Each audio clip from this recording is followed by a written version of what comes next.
Hello friends, नमस्ते। आप सभी को मेरी तरफ से वट सावित्री पूजा की हार्दिक शुभकामनाएं। हालांकि ये मंडे को था, आज मैं थर्सडे को अपलोड कर रही हूँ, तो काफ़ी देर हो गई मुझे अपलोड करने में। किसी रीज़न की वजह से मैं एडिट नहीं कर पाई थी वीडियो, तो थोड़ा लेट हो गया। और ये वट सावित्री पूजा की मैं तैयारी कर रही हूँ। सारे फ्रूट जो इसमें 5 फ्रूट तो ज़रूरी होता है, हम लोग डलिया भरते हैं, पूजा करते हैं इस तरह से। तो 5 फ्रूट फल में मैंने जो ज़रूरी होता है, केला, खीरा, वाटरमेलन, सेब और लीची यहाँ पर मुझे मिला। बहुत दिनों के बाद मैंने लीची मतलब वट सावित्री पूजा में पूजा लीची से भी। और ये मैं एक दिन पहले सारी तैयारी कर ले रही हूँ। फल ला करके पूरा मतलब रात को धो करके रख लिया इस तरह से। और अब बर्तन साफ़ करूँगी। तो ये पीतल का मतलब इस पर मुझे मतलब 2 थाली तैयार करनी है, 2 डलिया, एक अपनी सिस्टर के लिए और एक अपने लिए, क्योंकि सिस्टर मेरी मेरे साथ करेगी। छुट्टी, गर्मी छुट्टी है उसके स्कूल की, तो वो आई हुई है। तो मैंने इस तरह से बर्तन धो करके सारा तैयार कर लिया, सब धो करके रख लिया। और अब इस मतलब ये सारे काम कर लो पहले से तो बहुत ही आसानी हो जाती है। कई बार मैंने अपने वीडियो में ये सारी चीज़ बताई है। और इस तरह से देखिए, ये तैयारी करने के बाद अब बाकी जो तैयारी है वो करूँगी। पहले तो फ्रूट मैंने धो लिया, वॉश कर लिया। और अब डलिया में जो सुपारी, जन धागा, सिंदूर, ये सारे, पान का पत्ता, दिया बाती, ये सब मतलब सब सजा करके रख लूँगी। और पैकेट भी सारे खोल लूँगी। पानी 2 बोतल ले लिया। काला चना लेकर के आई हूँ, इसको रात में भिगो दूँगी तो ये सुबह फूल जाएगा। और दिया इस तरह से बाती तैयार किया है मैंने। और नीचे इस तरह से चावल मतलब डाल करके रख देने से बाती बिल्कुल भी नहीं हिलता है। अगर कभी कभी छोटा हो जाता है बाती तो वो डूबने लगता है, तो इस तरह से चावल अगर डाल देते हैं तो बिल्कुल भी नहीं हिलता है बत्ती। और इसमें घी सुबह को मैं भरूंगी, क्योंकि मिट्टी का दिया है तो सारा घी ऊपर से सोख लेगा। और ये सारे पैकेट भी मैं खोल करके रख लूँगी, क्योंकि जिस समय पूजा करना होता है उस समय आसानी से खुलता नहीं है। और बहुत ही मतलब बेचैनी सी होने लगती है जल्दी करने के चक्कर में, और उससे काफ़ी लेट होने लगता है। तो ये सब पैकेट से मैंने निकाल लिया।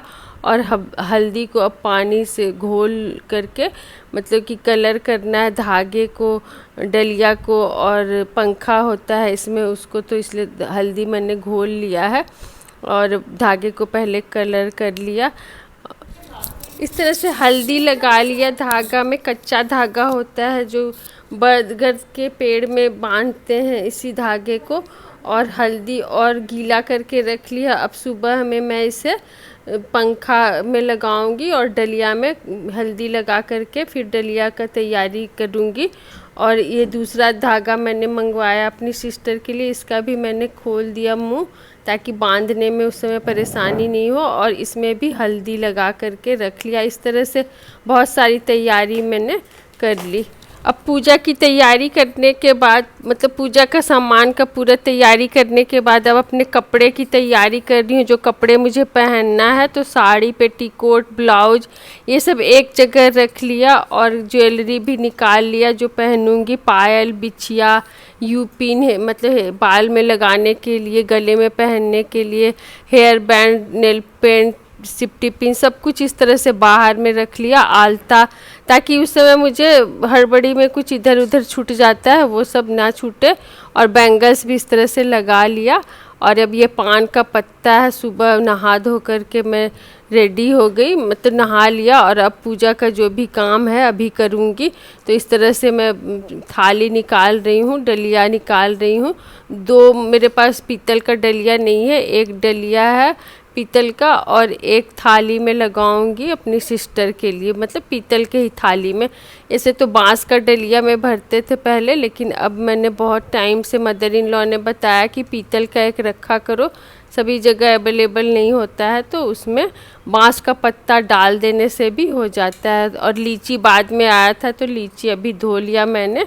और ये पॉलीथीन रखी हूँ कि जो भी मतलब निकलेगा कचरा उसमें डालने के लिए। तो इस तरह से देखिए मैं सारा काम कर ली। और अब ये पान का पत्ता, बड़ का पेड़ का मतलब बरगद के पेड़ के पत्ते भी मैं पहले ही तोड़ के ले आती हूँ, शाम को ही, उस दिन मैं नहीं तोड़ती हूँ। और लोटा में इस तरह से मौली धागा बांध दिया और डलिया में हल्दी, थाली में हल्दी लगाई, पंखे में हल्दी लगाया, सिंदूर लगाया और इस तरह से खीरा, धागा, पान, सुपारी, चना, अक्षत लगा करके डलिया तैयार कर लिया। और अब फ्रूट को काटना है, तो फ्रूट काटूंगी और दिया में देखिए घी डाल करके इस तरह से तैयार कर लिया। चावल और बाती तो डाल करके शाम को ही रख लिया था। अब ये अक्षत लूँगी और चना धो करके रख लिया है मैंने, रात को भिगो दिया था। अक्षत को भी धो लूँगी, अगर हल्दी भी लगा सकते हैं इसमें, अगर हल्दी चावल में लगाना चाहे तो। और अब सारे फ्रूट जो धो करके रखे थे सबको मैंने कट कर लिया। इस तरह से थाली में भर करके कट करके रख लेती हूँ और वहाँ पर जा कर के पेड़ के नीचे बैठ करके फिर पत्ते पर सजाना होता है और इसी फल को। तो इस तरह से सारे फल काट लिया, देखिए ये तैयार कर लिया मैंने पूरा। और सब कुछ ले कर के अब हम दोनों बहन पहुँच गए मंदिर। और मंदिर में बहुत ही सुंदर ये पेड़ मिला मुझे, बहुत दिनों के बाद, हर जगह नहीं मिलता था इतना, मतलब बहुत लंबा चौड़ा पेड़ मिलता था और जगह प्रॉपर नहीं होता था तो ठीक से घूमने में दिक्कत होती थी। लेकिन इस बार देखिए कितना अच्छा से इस तरह से मिल गया मुझे। और अब यहाँ पर बैठ कर के पूरा पत्ता पूजा, बरगद के पेड़ को पूजा और सब पूजा कर रहे हैं। लंबे लंबे देखिए बरगद के पेड़ में कितने अच्छे से सिंदूर लगाया है, धागा बांध रहे हैं। और इस तरह से हम दोनों बहन ने मिलकर एक साथ पूजा किया। बहुत ही अच्छा लगता है पूजा करने में, और साथ में कोई फैमिली का आ जाता है तो और भी अच्छा लगता है। और बहुत दिनों के बाद इस तरह से कभी कभी मौका मिलता है एक साथ करने का। तो इस तरह से बरगद के पेड़ में पूजा करने के बाद धागा बांधना है और पंखा से पानी डालना है और इस तरह से पंखे से हवा करना है। एक पत्ता बाल में लगाया जाता है। इस तरह से देखिए सभी इस तरह से पूजा करके फिर बरगद के पेड़ से गले मिलते हैं। बट सावित्री व्रत का पूजा इस तरह से मैंने किया। और आप लोगों को वीडियो अच्छी लगे तो ज़रूर लाइक कीजिएगा फ्रेंड्स, सब्सक्राइब कीजिएगा। Thank you friends, bye bye, मिलते हैं अगली वीडियो में।